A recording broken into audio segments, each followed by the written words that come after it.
Hello friend, ਸਤਿ ਸ਼੍ਰੀ ਅਕਾਲ, ਨਮਸਕਾਰ, ਸਲਾਮ। ਹੋਰ ਕੀ ਹਾਲ ਚਾਲ ਆ? ਠੀਕ ਠਾਕ ਹੋ ਸਾਰੇ ਫਰੈਂਡ? ਅੱਜ ਦਾ ਆਪਣਾ ਵੀਡੀਓ ਦਾ ਟੌਪਿਕ ਬੜਾ ਇੰਪੋਰਟੈਂਟ ਟੌਪਿਕ ਹੈਗਾ ਵਾ, ਰਾਈਟ ਟੂ ਪ੍ਰੋਟੈਸਟ, ਵਿਰੋਧ ਦਾ ਅਧਿਕਾਰ। Right to protest is very important in a democracy. You know, democracy is the government of the people, by the people, for the people.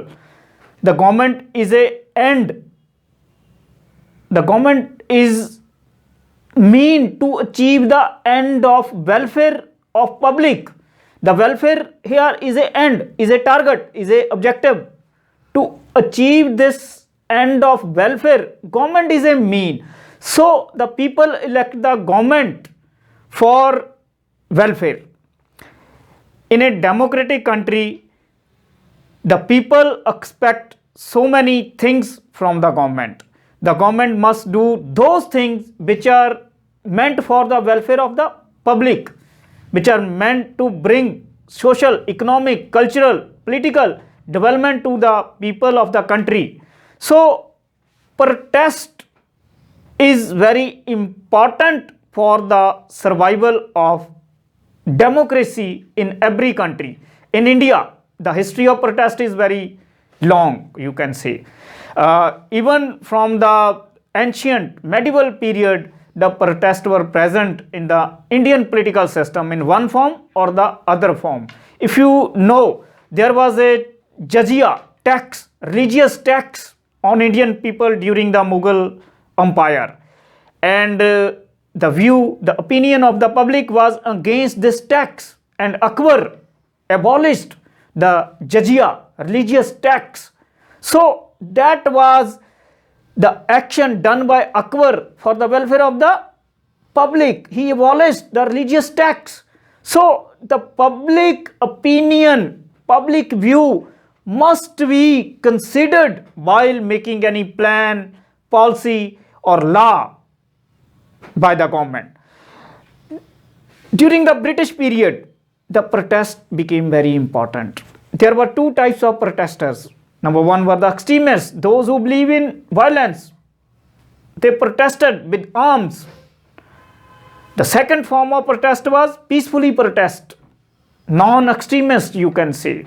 There were so many movements, protest movements launched before we got independence. Civil disobedience movement, Chipko movement. These were movements to protest against the British government or to protest against the colonial rule in India. So the history of protest in India is really very long, and our freedom, there are so many factors behind our freedom, and one of the important factor was protest, because general public, people of India, they protested against the policies, plans, laws, actions of the Britishers. Britishers tried to suppress the protest while making house arrest, Nazarband, arresting the protesters, use force. So these were before the independence. We got freedom in 1947 and established the constitutional form of government. The main aim of constitutional form of government or a democratic government in India is to do welfare of the public. And if the government take any action, make any plan, frame any law which is against the will, opinion of public, then the public protested against these laws, these policies, these actions. In our constitution, part 3 of fundamental rights, article 19, clause A, subclause 1, provides us the right to speech and expression. Article 19, clause 1, subclause B provides us peacefully assemble without arms. These are the fundamental aspects of protest against the policies, plans, laws framed by the government which are against the large public. The public only protest if the plan, policies, laws of the government are not meant for the welfare of the public. So, in our constitution, under Article 19, Clause 1, Subclause A, provides us the right to speech and expression. We have the right to speech against the action plan, policies, laws of the government. Means we can criticize the actions, laws, plans of the government. Article 19, Clause 1, Subclause B provides us to assemble peacefully without arms. We have the right to assemble against the actions, policies, plans, laws of the government which are against the general public, which are not meant for the welfare of the general public. So we have the right to protest peacefully without arms, express our views, our opinions against the policies, plans, laws of the government. It is a sense of democracy in India.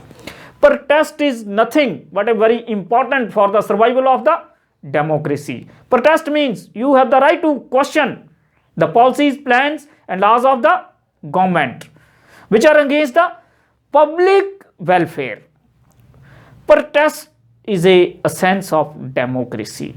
In a democratic country, protests are very important for the survival of the democratic values, for the survival of the democracy in the country. So, protest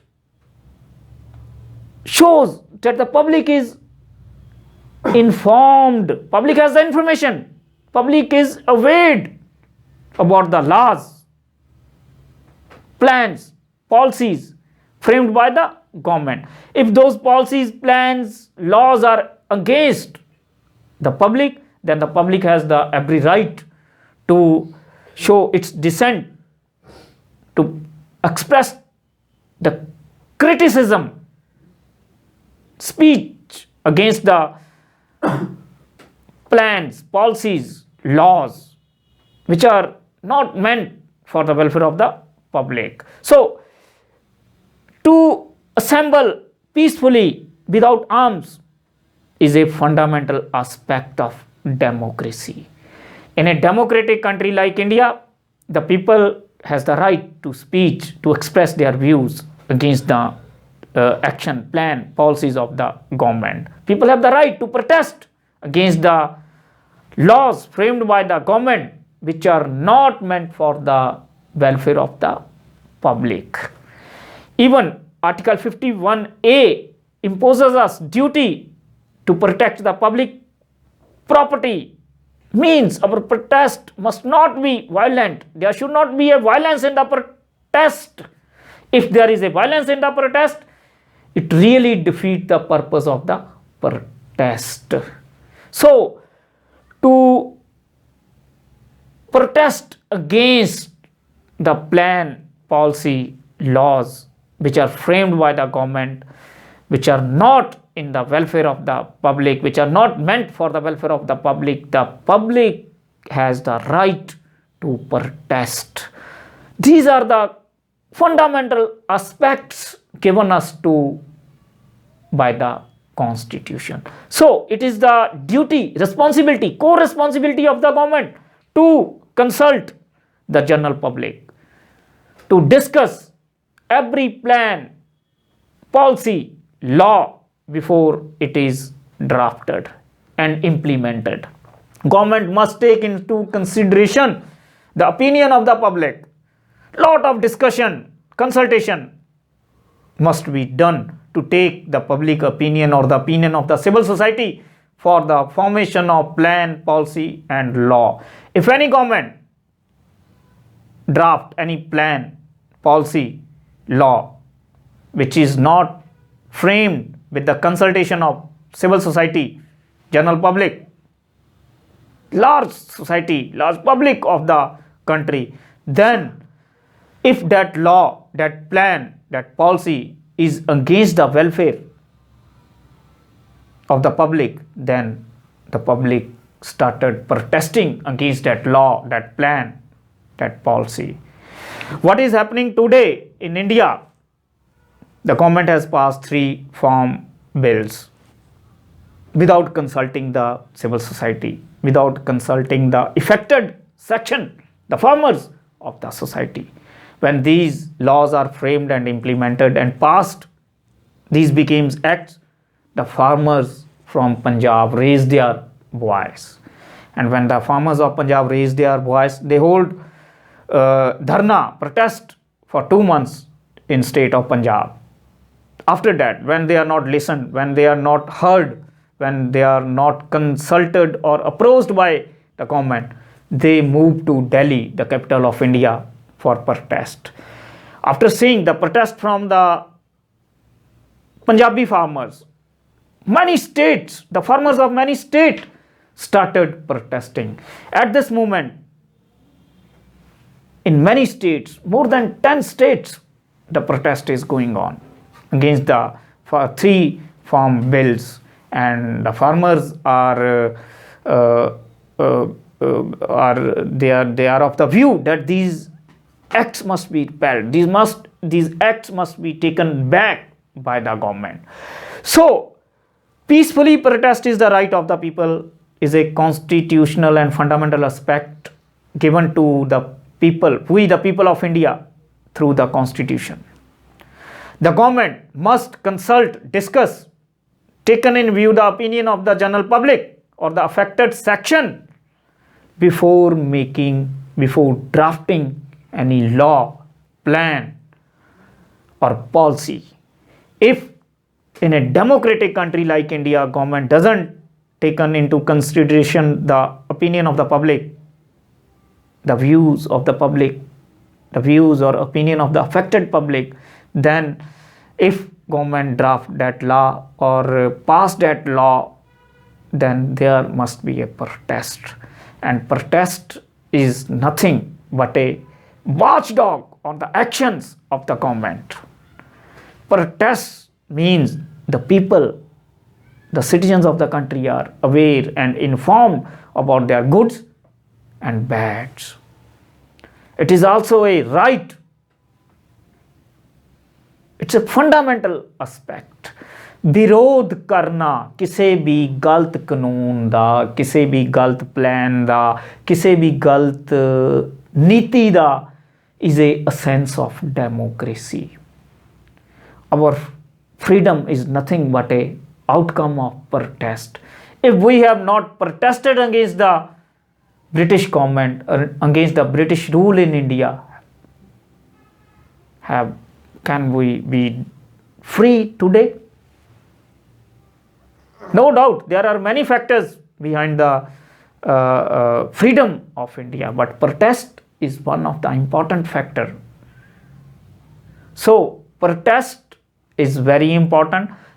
The people of a democratic country must protest peacefully without arms. If there is a violence in the protest, then the very purpose of protest is defeated. The goal, the aim of protest is displaced. Even it is also the obligation of the government to protect the other citizens from violence. It is the obligation of the government.